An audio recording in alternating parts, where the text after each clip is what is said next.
Persons with disabilities in the country are calling on the government to expedite the process of conducting a survey that will establish their numbers. They have attributed the lack of proper planning in the handling of their welfare to the lack of accurate data. The National Council of Persons with Disabilities, however, says the registration of persons with disabilities has been onboarded on the e-Citizen platform. Labour and Social Protection Cabinet Secretary Florence Bore on Sunday led the International Day for Persons with Disabilities national celebrations at Makutano Stadium in West Pokot County. Persons living with disability expressing concern over inclusion in government, alleging that they have been shortchanged by successive regimes. We know that 1.4% of the only people with disabilities in government.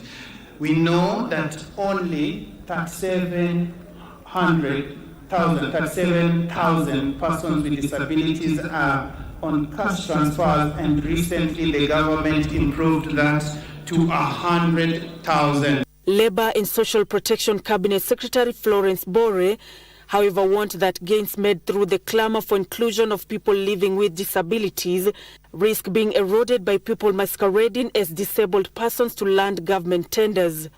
There are few individuals who pretend to be persons with disabilities and register themselves under ACPO as persons of disability.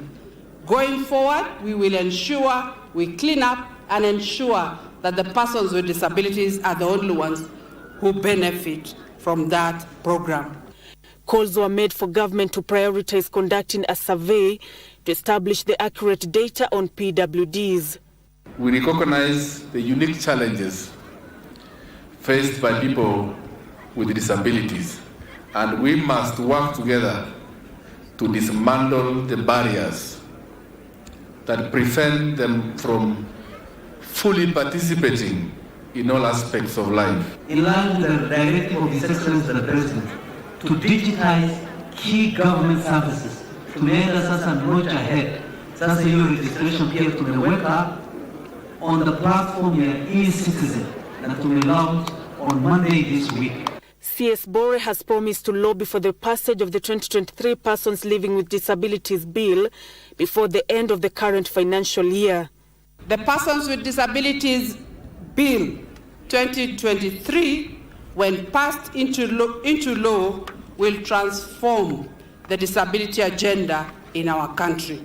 I commit to continuously make the needed follow-ups until the bill is enacted. The day was marked under the theme, Embracing Disability Inclusion to Achieve Kenya's Sustainable Development Goals.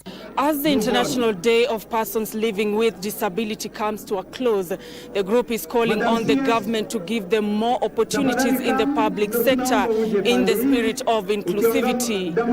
Nancy Okware reporting for Sunday Express from Makutano Stadium in West Pokot County.